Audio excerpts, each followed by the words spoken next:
Moco Buku Channel. Assalamualaikum warahmatullahi wabarakatuh. Saya Nurul Alfi Salasa akan membacakan buku yang berjudul Tata Kelola Lembaga Penyiaran Publik Dunia karya Mas Buki, terbit pada tahun 2017, diterbitkan oleh Rumah Perubahan Lembaga Penyiaran Publik atau RPLPP. Untuk apa penyiaran publik? Pendirian dan pengembangan media penyiaran publik di suatu negara sangat ditentukan oleh sistem dan budaya politik yang berlangsung. Penegasan demokratisasi melalui kebebasan berekspresi menjadi alasan mendasar pendirian lembaga penyiaran publik. Di samping itu, pasca Perang Dingin, kompetisi dan pertarungan merebut pengaruh global bergeser pola dan bentuknya. Dari konflik yang bersifat fisik, militer, dan ekonomi, menuju kompetisi pada sektor informasi dan media.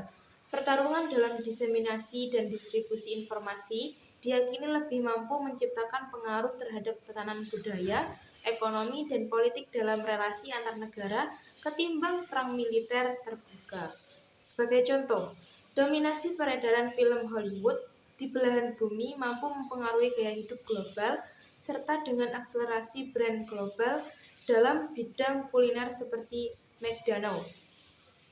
Dalam kerangka itu, penyiaran publik diperlukan untuk menjalankan prinsip diplomasi global di sektor informasi dan sekaligus menjaga keutuhan nasionalisme dan budaya lokal suatu negara. Ia akan menjadi flag carrier yang merepresentasikan identitas bangsa di era globalisasi. Dapat disimpulkan, urgensi keberadaan suatu lembaga penyiaran publik di seluruh dunia, termasuk di Indonesia, adalah karena dua faktor utama. Pertama, menjadi instrumen demokratisasi dan penguatan hak-hak sipil dalam bidang distribusi dan akses terhadap informasi yang sehat. Demokratisasi berakar pada pemenuhan hak dasar berekspresi bagi warga melalui media yang kuat dan egaliter. Praktik kebebasan berekspresi ini tidak mungkin diwadahi lembaga penyiaran komersial yang kerap kali disetir pemiliknya. Media yang demokratis dan aksesibel juga diperlukan untuk menjadi jembatan komunikasi pengambilan keputusan publik oleh pemerintah dan masyarakat, bukan propaganda sepihak atau agen otoriter penguasa. Media penyiaran publik mengambil peran mediasi, promosi kebijakan dan pro-publik, dan kritik kebijakan yang kontroversial. Hingga bisa disimpulkan, negara yang demokratis selalu identik dengan kondisi penyiaran publiknya yang kuat dan profesional. Kedua, pada negara-negara dalam proses transisi untuk konsolidasi demokrasi, ia menjadi pilar nasionalisme negara bangsa dalam konteks diplomasi di lapis kedua atau second track diplomasi. Media penyiaran membentuk citra suatu negara, suatu praktek yang telah lama diterapkan VOA atau Voice of America berpuluh-puluh tahun. Dalam kasus Indonesia, media penyiaran publik juga berperan menjaga perbatasan, peran penjaga identitas kebangsaan ketika ada ancaman krisis identitas akibat kawasan perbatasan negara yang terbelakang secara ekonomi, politik, dan sosial budaya. Peran kedua ini telah mengalami dinamika dan redefinisi serius dan menuai kritik karena tidak lagi murni berakar dari nilai dan prinsip siaran untuk publik, tapi propaganda negara. Meskipun demikian, tetap diejawantahkan, terutama pada saluran yang bersifat terbatas. Misalnya, siaran digital. Prioritas lembaga penyiaran publik tetap di sektor domestik untuk melayani seluruh kepentingan tanpa diskriminasi. Secara operasional, mengapa penyiaran pelayanan publik penting bagi masyarakat kontemporer dijelaskan oleh Scannell tahun 1989 untuk menyediakan a mixed programming on national channels available to all. There are two essential elements in this argument: a mix of programming and universality. Science Channel believe that PSP still has cultural and democratic mission. She sees its essential role as guaranteeing equal access for all to a wide range of common informational, entertainment, and cultural programs carried on channel that can be an important citizenship right in mass democratic societies. Dalam berhadapan dengan penyiaran komersial, Plummer tahun 1992 mengidentifikasi ada 7 nilai utama penyiaran publik. Pertama, program quality. Yang kedua, diversity. Yang ketiga, cultural identity. Yang keempat, independence of program source from commercial influence. Yang kelima, the integrity of civic communication. Keenam, welfare of children and juveniles. And yang ketujuh, maintenance of standards. Tahun 2001, pernah dilakukan survei untuk memetakan posisi lembaga penyiaran publik di tengah konstelasi penyiaran komersial yang makin kuat di Eropa. Riset yang dilakukan Born and Prosser ini menegaskan 3 kriteria suatu lembaga penyiaran publik, yaitu engaging, developing, and serving social, politic, and cultural citizenship, B. Universality, and C. Quality of service and output. Kriteria ini menempatkan lembaga penyiaran publik sebagai institusi kultural suatu bangsa yang beradab. Secara universal, penyiaran untuk publik harus memenuhi 4 standar, mengusung pluralisme dan diversitas dalam siaran dan manajemen SDM. Independen dalam mengambil keputusan, menempatkan kualitas sebagai nilai ideal bukan kualitas kinerja, dan membuka akses publik untuk dikontrol dan disupervisi melalui berbagai instrumen kelembagaan. Penggunaan kata publik membedakan lembaga penyiaran publik dengan penyiaran komunitas, meskipun dalam banyak aspek, peran dan posisi politiknya relatif sama.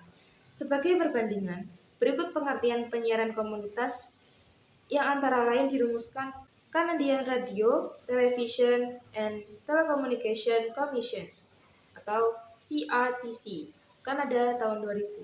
Community broadcasting is broadcasting which is for, by, and about the community, whose ownership and management is representative of the community, which pursues an social development agenda, and which is non-profit.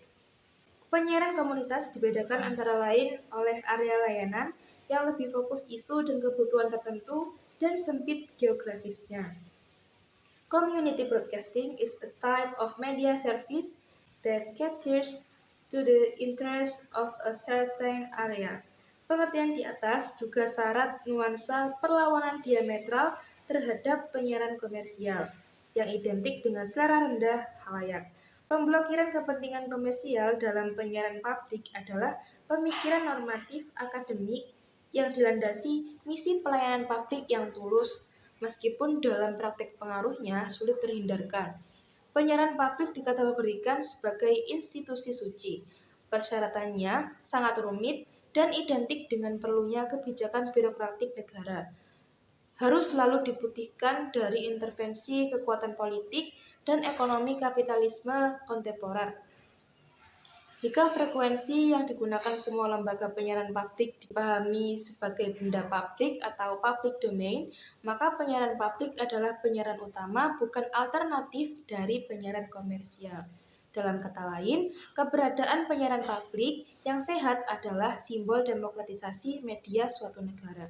Dapat disimpulkan bahwa terdapat 2 pilar utama pengertian lembaga penyiaran publik. Pertama, independensi dari pengaruh kekuatan politik yang dominan dan kekuatan ekonomi yang dipresentasi oleh model penyiaran komersial. Kedua, tipologi konten siaran dan manajemen siaran yang bersifat universal, non-profit, memberdayakan bukan mengeksploitasi. Dalam bahasa politisnya, penyiaran publik memiliki peran antitesis dari penyiaran komersial dalam melayani konten siaran berita dan pendidikan. Lokalitas dan kulturalitas menjadi model konten penyiaran publik. Di luar kedua pilar utama di atas, kewenangan memberikan layanan universal siaran yang berskala nasional bahkan internasional menjadi ciri penting penyiaran publik, tetapi tidak harus selalu ada. Penyiaran publik dapat bersifat lokal atau secara geografis, sepanjang tidak berbenturan dengan penyiaran komunitas. Penggunaan terminologi publik sebagai pengganti terminologi non-komersial adalah konsekuensi dari dua hal. Pertama, penggunaan sumber dana publik untuk pembiayaan operasional. Kedua, adopsi prinsip imparsialitas dan universalitas layanan siaran atau prinsip anti-diskriminasi dan kesetaraan khalayak. Prinsip-prinsip tata kelola. Tahun 2008, UNESCO membuat indikator umum tata kelola media global bagi negara demokrasi baru dan merumuskan penyiaran publik, Public Service Broadcasting atau PSB, yang menekankan kosakata publik sebagai berikut. PSB is broadcasting made, financed and controlled by the public for the public. It is neither commercial nor state-owned. It is free from political interference and pressure from commercial force. Through PSP, citizens are informed, educated, and also entertained. When guaranteed with pluralism, programming diversity, editorial independence, appropriate funding, accountability, and transparency, public service broadcasting can serve as a cornerstone of democracy. Badan Dunia di bawah PBB, UNESCO adalah organisasi yang memberikan perhatian tinggi terhadap eksistensi dan promosi lembaga penyiaran publik di seluruh dunia. Berbagai studi komparasi dan kajian regulasi dilakukan, yang kemudian diikuti pemetaan hingga asistensi terhadap negara pasca otoriter dan masyarakat sipil untuk mengadopsi bentuk lembaga penyiaran publik.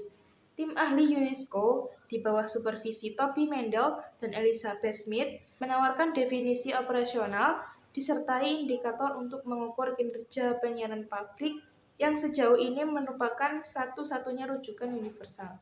Dalam pedoman indikator tata kelola media global, lembaga penyiaran publik menurut UNESCO harus menganut 8 prinsip. Yang pertama, is for all citizens, bersifat universal untuk semua kalangan tanpa diskriminasi. Kedua, reflect diversity, mencerminkan pluralitas dalam struktur, staf, dan moda layanan. Yang ketiga, offers quality content, menempatkan kualitas program sebagai rujukan bukan kuantitas. Yang keempat, practice editorial independence, redaksi bebas dari interferensi kekuatan politik, penguasa, dan ekonomi pasar yang destruktif. Yang kelima, should be financial independent, sumber pendanaan berasal dari publik, tidak terikat agenda politik dan ekonomi pihak tertentu.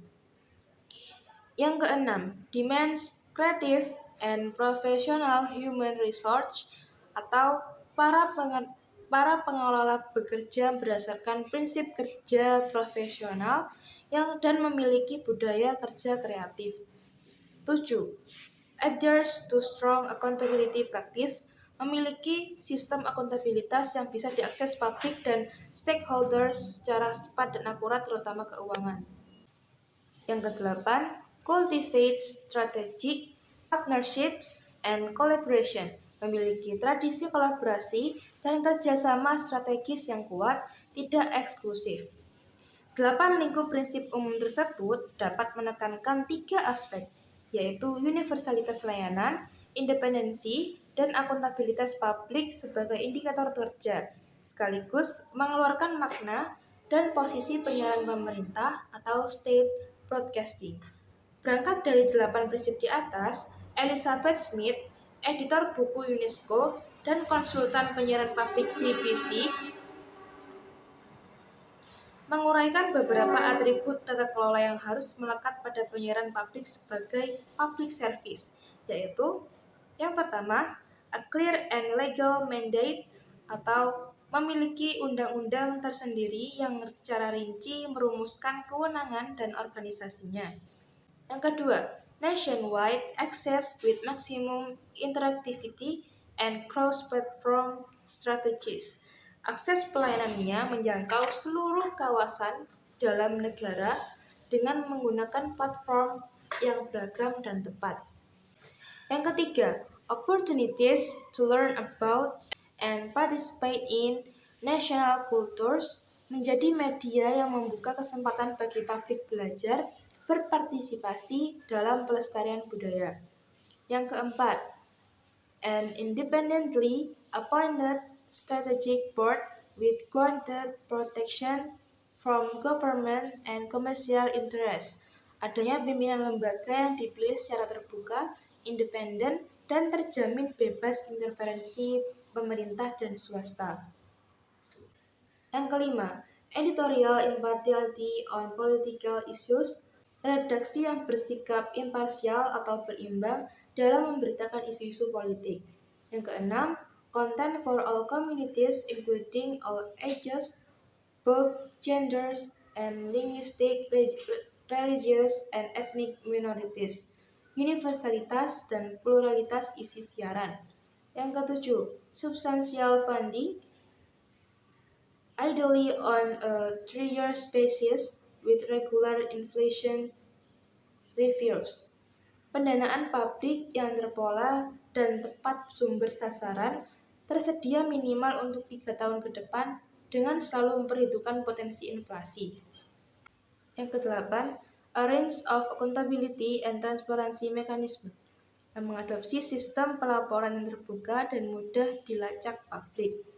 Berdasarkan uraian di atas, maka bisa disimpulkan terdapat 8 komponen utama dalam tata kelola manajemen lembaga penyiaran publik di seluruh dunia. 4 bidang berada pada fondasi pokok sebagai sebuah institusi publik, 4 lainnya pada level operasional atau eksekusi. Dalam penetapan kebijakan, level fondasi harus kuat terlebih dahulu karena akan menentukan level operasional. Lihat matrik di bawah ini. Foundation level. Dari Public Service Broadcasting System, foundation levelnya legal entity, limit, roles and goals, governing bodies, public access. Sementara untuk operational level, content service, finance source, employment model, broadcast technology. Keterangan 1. Legal entity, status hukum kepemilikan sebagai lembaga publik. Setiap negara dapat menentukan badan hukum sepanjang mengacu kepemilikan publik. Kedua, limit, roles and goals, tujuan dan saran penyelenggaraan penyiaran publik. Yang ketiga, governing bodies, struktur lembaga terdiri dari 3 pilar, Dewan Penyiaran, Dewan Eksekutif, dan Dewan Khalayak, ditunjang tim audit dan ombudsman siaran. Yang keempat, public access, adanya jaminan akses publik untuk menempati struktur governing bodies, melakukan supervisi dan mendapatkan informasi manajemen dan yang transparan. Yang kelima, content service, isi siaran. Yang keenam, finance source, sumber dana dari publik. Yang ketujuh, employment model, status jenjang karir karyawan mengacu korporasi penyiaran, bukan lembaga birokrasi negara. Yang kedelapan, broadcast teknologi, infrastruktur yang memadai. Sebagai gambaran, berikut perbandingan 2 institusi penyiaran publik di Eropa tanpa bermaksud kedua model lembaga ini sepenuhnya cocok untuk negara lain. Tabel 3, perbandingan 2 penyiaran publik Eropa. Nomor 1, dimensi sistem media dan politik. Menurut Hallin and Mancini 2004. Di Inggris, demokrasi liberal menguatnya kebijakan swastanisasi media. Di Jerman, sosial demokrasi, kebijakan penyamaan posisi media publik dan swasta. Nomor 2, dimensi konsep negara. Di Inggris, sentralistik terintegrasi. Di Jerman, desentralistik federal. Nomor 3, dimensi model lembaga penyiaran publik.